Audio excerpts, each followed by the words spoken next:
বাংলাদেশকে ধসিয়ে white wash এড়ালো Pakistan. টি-20-র সর্বনিম্ন রানে অল আউট হওয়ার সংখ্যা জেগেছিল। হয়নি অবশ্য। টপ ও মিডল ওয়াটারের ব্যর্থতার দিনে লো ওয়াটার সামলেছে দায়িত্ব।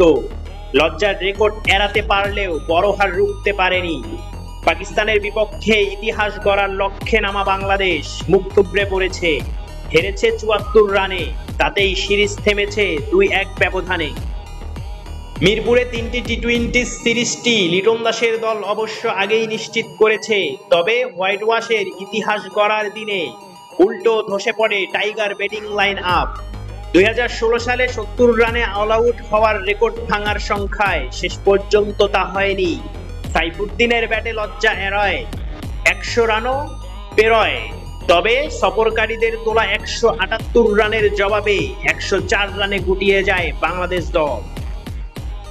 ২০০-র কাছাকাছি লক্ষ্যে এদিন আসা ও যাওয়ার মাঝে ছিল বাংলাদেশ ব্যাটাররা। শুরুটা হয় নড়বড়ে। ওপেনিংয়ে ফেরা তানজিন হাসান রান করতে পারেনি। দিনে নামা লিটন দাসও ঢুকেছেন। অধিনায়কের ব্যাটে আসে মোটে ৮ রান। এরপর যারাই এসেছে ফেরত গিয়েছে দ্রুত। দলে ঢোকা মেহেদী হাসান মিরাজ ৮ বলে করেন ৯ রান।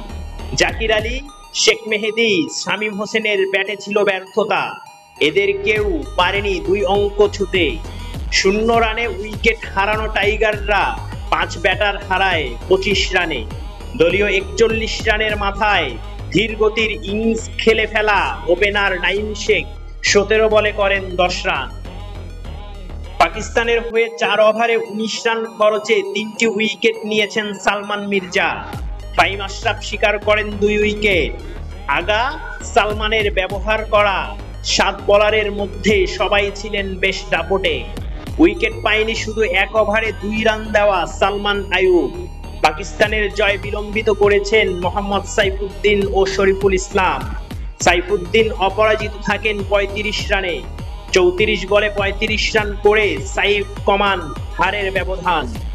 ১৬.৪ ওভারে মোহাম্মদ নেওয়াজ শরীফুলকে ফেরালে উল্লাসে মেতে ওঠে পাকিস্তান।